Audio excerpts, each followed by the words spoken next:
आज 25वां अखिल भारतीय पीठासीन अधिकारी सम्मेलन में उपस्थित हमारे बिहार के माननीय राज्यपाल महोदय, माननीय लोकसभा अध्यक्ष, अखिल भारतीय पीठासीन पदाधिकारी सम्मेलन के भी अध्यक्ष परम आदरणीय ओम बिरला जी, राज्यसभा के माननीय उपसभापति आदरणीय रघुवंश बाबू, बिहार विधानसभा के माननीय अध्यक्ष श्री नंदकिशोर यादव जी, बिहार विधान परिषद के माननीय सभापति श्री अवधेश नारायण सिंह जी, बिहार विधानसभा के माननीय उपाध्यक्ष श्री नरेंद्र नारायण यादव जी, बिहार विधान परिषद के माननीय उपसभापति राम बच्चन राय जी, इस सम्मेलन में उपस्थित सभी राज्यों के माननीय विधानसभा के अध्यक्षगण, सभापति, माननीय मंत्री, विधानमंडल के सदस्य, पदाधिकारी, पत्रकार बंधुओं, आज हृदय से आपका अभिनंदन और स्वागत। आप इस जनतंत्र की धरती पर कल से बैठे हैं और ये सुखद संयोग है कि माननीय लोकसभा अध्यक्ष जी जब 17वीं लोकसभा के अध्यक्ष थे, संयोग से मुझे भी 17वीं विधानसभा का अध्यक्ष होने का अवसर मिला था। कई यहाँ पर बैठे हैं, हम लोग साथ साथ अध्यक्ष जी के नेतृत्व में कई ऐसे निर्णय लिए जिससे आज भी मन आनंदित होता है, गौरवान्वित होता है। और आपका स्नेह सानिध्य मार्गदर्शन मुझे मिलता रहा। आपकी प्रेरणा से ही हमने बिहार विधानसभा के सभी सदस्यों को संविधान की मूल प्रतिकृति भेंट की थी। आपकी प्रेरणा से हम प्रश्नों के 100% उत्तर इस सदन में सुनिश्चित किया था। बिहार विधानसभा भवन के शताब्दी वर्ष समारोह के उद्घाटन में माननीय राष्ट्रपति का यहाँ आगमन हुआ था। शताब्दी स्मृति स्तंभ का शिलान्यास और समापन समारोह के अवसर पर देश के यशस्वी प्रधानमंत्री जी पधारे थे। इस अवसर पर वह ऐतिहासिक क्षण, प्रधानमंत्री का आगमन हमेशा हम सबको गौरवान्वित करेगा। आज़ादी के अमृत काल वेला में आज स्मृति स्तंभ का अनावरण के साथ अतिथिशाला का शिलान्यास और संग्रहालय विधानसभा का दोनों का शिलान्यास प्रधानमंत्री जी के कर कमलों से हुआ था। आज अतिथिशाला का उद्घाटन भी हो चुका। इन दोनों अवसरों पर आपका पूरा सहयोग और समर्थन मिला। इस प्रकार माननीय विधायकों और उनके सहयोगी के विधायकी कार्य से जुड़े प्रशिक्षण प्रबोधन के लिए न सिर्फ प्रेरित किया गया बल्कि अपना बहुमूल्य समय भी आपका हमें मिला था। आज शताब्दी वर्ष भी चल रहा है। श्रद्धेय अटल जी ने कहा है कि भारतीय जमीन का टुकड़ा नहीं, जीता जागता राष्ट्र पुरुष है। सदियों से सतत प्रवाहन सांस्कृतिक भावधारा ने निसंदेह इस राष्ट्र पुरुष के लोक जीवन में लहू की भूमिका निभाई है। यही कारण है कि जब हमारे पुरखों ने देश के लिए संविधान की परिकल्पना की तो उसे हमारी सांस्कृतिक विशेषज्ञता और विशिष्टता से सूत्रबद्ध करने का प्रयास किया। शायद इसीलिए दुनिया हमारे संविधान को नियम कायदे की किताब से कहीं बढ़कर एक जीवन दस्तावेज के रूप में जानती है। जब संविधान की मूल प्रति तैयार करने की पहल हुई तो हमारा संविधान सभा ने निर्णय लिया कि उस पर नियम और कानून के शब्दांकन के साथ हमारी सांस्कृतिक धरोहर के चित्र भी उकेरे जाएं। और आपको जान करके गर्व महसूस होगा, जिस धरती पर आप बैठे हैं इसी धरती के लाल विख्यात चित्रकार आचार्य नंदलाल बसु के नेतृत्व में देश भर के दर्जन भर चुनिंदा चित्रकारों की ये जिम्मेवारी दी गई थी।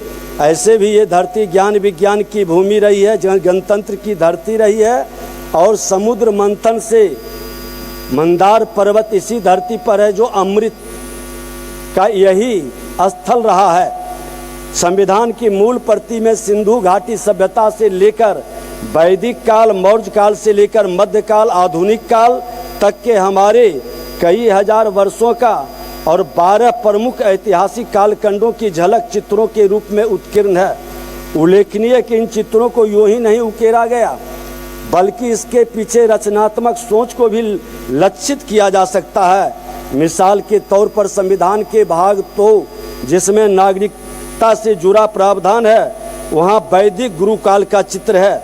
इसके पीछे की सोच यही है कि गुरुकाल की परंपरा की तरह माँ भारती की सभी संतान एक समान है। वैदिक साहित्य में प्रजातंत्र, जनतंत्र और लोकतंत्र का उल्लेख मिलता है।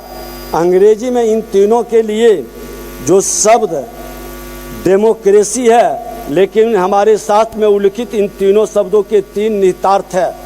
प्रजातंत्र का मतलब राजा पर प्रजा का नियंत्रण, जनतंत्र का अर्थ जन के प्रति जिम्मेदार शासन, और लोकतंत्र से आशय है शासन में जन की प्रत्यक्ष या अप्रत्यक्ष भागीदारी। क्या ये तीनों भाव भारत की नागरिकता और भारत के लोकतंत्र में एक साथ निहित नहीं है? भाग 3 में जिसमें मौलिक अधिकार की चर्चा है, वहाँ भगवान राम, माँ जानकी और लक्ष्मण जी का चित्र है। यह चित्र हमें मर्यादा, संयम और सदाचार की परिसीमा में रहते हुए अधिकारों के उपयोग का सीख भी देता है। यहाँ इस बात का जिक्र भी करना समीचीन है कि इसी भाग के अनुच्छेद 32 को बाबा साहब अम्बेडकर ने भारतीय संविधान की आत्मकथा कहा था। यह अनुच्छेद भारत के लोगों को न्यायपूर्ण अधिकार के लिए सशक्त करता है।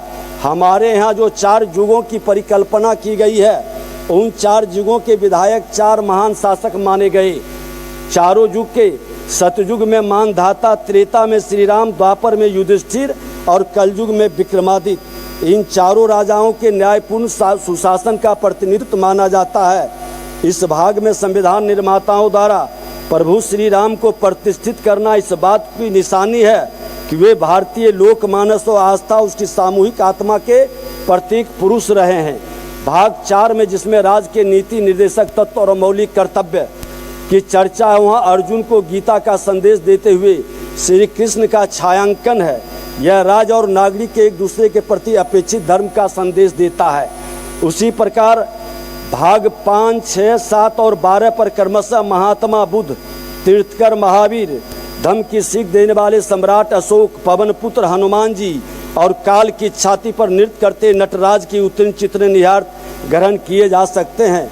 हमारे संविधान में 10वें गुरु गोविंद सिंह महाराज, राजा भरत, महाराजा धीराज, विक्रमादित्य, छत्रपति शिवाजी महाराज, महारानी लक्ष्मीबाई से लेकर महात्मा गांधी और नेताजी सुभाष चंद्र बोस के रेखांकन हमें राष्ट्र धर्म से प्रेरित करने के लिए उकेरे गए हैं। भारत के भूगोल में उत्तर में हिमालय, 3 दिशाओं में समुद्र, उत्तर पश्चिम में मरुस्थल की महत्वपूर्ण उपस्थिति को निरापद माना जाता है। उनको भी हमारे संविधान में चित्रित किया गया है। कहने का आशय यह है कि हमारे संविधान में हमारा प्रतिनिधित्व करने वाले हमारे पुरखों ने संविधान को देश के सांस्कृतिक अस्मिता से सूत्रबद्ध करने का सराहनीय प्रयास किया है और आने वाला पीढ़ी को ये बात आभास कराने की आज हमारी सबकी जिम्मेवारी है। विधायिका की मजबूती के साथ साथ सांस्कृतिक विरासत से भी लोगों को अवगत कराने का।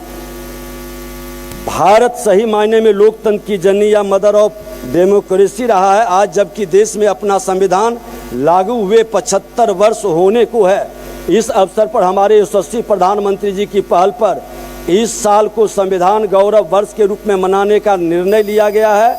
इस अवसर को संविधान और संवैधानिक मूल्यों के प्रति सामूहिक कर्तव्य के पर्व के रूप में लेने का संकल्प हमें लेना चाहिए। इस कार्य में निश्चित रूप से हमारे विधायिकी संस्थाओं की भूमिका सबसे निर्णायक है।